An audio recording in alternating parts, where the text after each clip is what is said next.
Welcome to the deep dive. Today we're tackling something, well, pretty mind-bending. Picture this.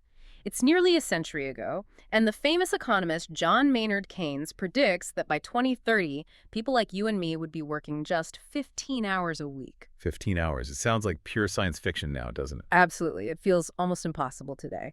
So that's our mission for this deep dive, to really unpack why Keynes' vision, which seemed so, well, utopian, didn't actually happen, what keeps us kind of locked into these long work weeks, and maybe is there a different path forward? We've been looking at a really comprehensive article that digs into this. It is a fascinating question because, Keynes was right about so much of the technological progress. He saw automation coming, computers, Yeah. things that should have given us more free time. So how did we end up so far from that 15-hour ideal? That's what we'll explore, the economics, sure, but also the culture, even the psychology behind it all. Okay, let's start there, because you're right, Keynes was brilliant. He totally nailed the prediction about massive productivity gains from technology. We definitely saw that happen. Oh, absolutely. And those gains did translate into higher living standards, no question. The article mentions, for example, UK GDP per capita shot up something like 5 times since 1931. And for a while there, in the mid-20th century, average working hours were actually falling. There was a clear trend. But that's the kicker, isn't it? That trend just stopped. Since the 1980s, work hours have pretty much flatlined, and weirdly, more people are actually in the workforce, especially women joining in greater numbers. So what happened? Why did we stall? Well, it's definitely not just one thing, but if we start with the economics, it gets interesting. There are these two forces kind of pulling in opposite directions. You've got the income effect, basically. As you earn more, you could afford more leisure. So maybe you work less. Makes sense. Yeah, theoretically. But then there's the substitution effect. Higher wages mean that taking time off leisure actually costs you more in lost potential earnings. And what seems to have happened over the long run is that this substitution effect is largely won out. The pull of earning more to consume more just became stronger. Huh. So working more just became more attractive, or maybe necessary. Both, perhaps. Hmm. It feeds into this idea of a rising lifestyle baseline. Think about it. What do you consider a basic necessity today compared to, say, your grandparents? Oh, completely different. A car, maybe 2 cars, vacations abroad, smartphones for everyone, constant internet. Exactly. Things that were absolute luxuries are now seen as pretty standard. The article points out that even earning a median wage often means you have to work full-time just to cover this baseline. It's like this societal expectation that keeps creeping up. We're always chasing this slightly higher standard of living. Okay, so the economic pull is strong. More money means more stuff, and the stuff we need keeps increasing. But Yeah. what about the other side? The cultural stuff, the psychology? Right, because it's not just about money. Work is so deeply tied into our sense of identity now. Yeah. When you meet someone new, one of the first questions is always, what do you do? It defines status, maybe even perceived virtue. Yeah, being busy is almost like a badge of honor sometimes. It is. And maybe there's an evolutionary thing too, this sort of human need to feel productive, to be doing something. Plus, let's be honest, there can still be a bit of a stigma around part-time work, Yeah. right? Like maybe you're not ambitious enough. That's true. Okay, so that leads us to a really, let's say, provocative idea. The anthropologist David Graeber and his concept of bullshit jobs Mhm. kind of makes you pause and think, doesn't it? Are parts of my job actually pointless? Yeah, Graeber's argument was pretty stark. He basically said a lot of modern office jobs, particularly in admin or corporate structures, don't really create value. They exist because of bureaucracy, maybe. Mhm. The article mentions things like, generating reports nobody reads, endless meetings where nothing gets decided, layers of management that seem redundant. And there's some data backing this up, apparently. Surveys where people themselves say their jobs are meaningless. Yes, quite striking numbers, actually. Significant chunks of workers in finance, retail support, media, marketing roles, Yeah. they reported feeling their work lacked real purpose. Now, obviously, there are counterarguments. Defining value is tricky, right? And maybe sometimes people feel alienated or just unhappy with their specific workplace. Not that the job itself is inherently useless. Sure, it's A complex. task might seem pointless to one person, but actually enable something important down the line. It's not always clear-cut. Okay, but whether the job is truly pointless or just feels that way, it connects to this other phenomenon, productivity theater and ghost working.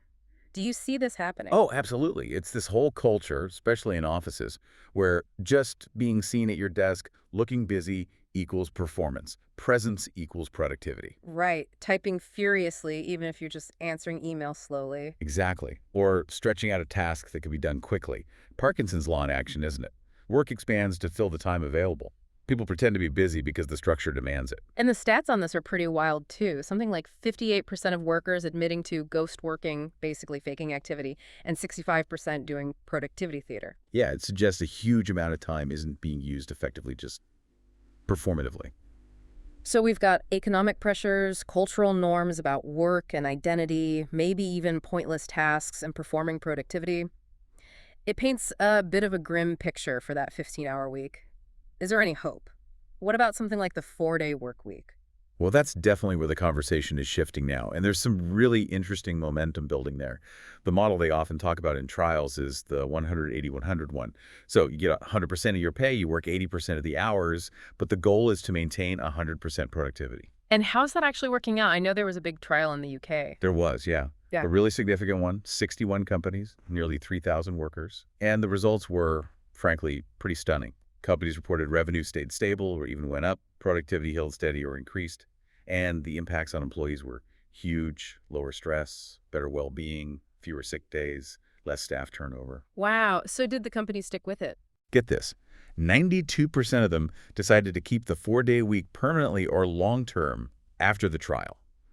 That's a massive vote of confidence. 92%. That's huge. Okay, but it sounds great for those companies, but can it really work everywhere? What are the catches? That's the crucial question, isn't it? And there are catches, or at least challenges.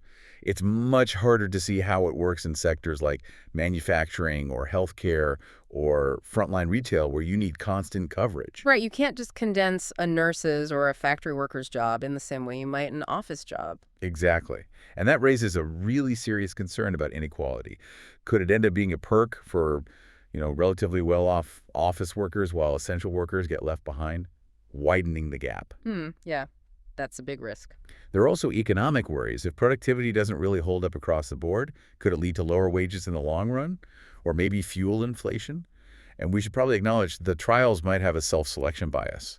The companies that sign up are likely the ones who think they can make it work. True. But still, it feels like something needs to change.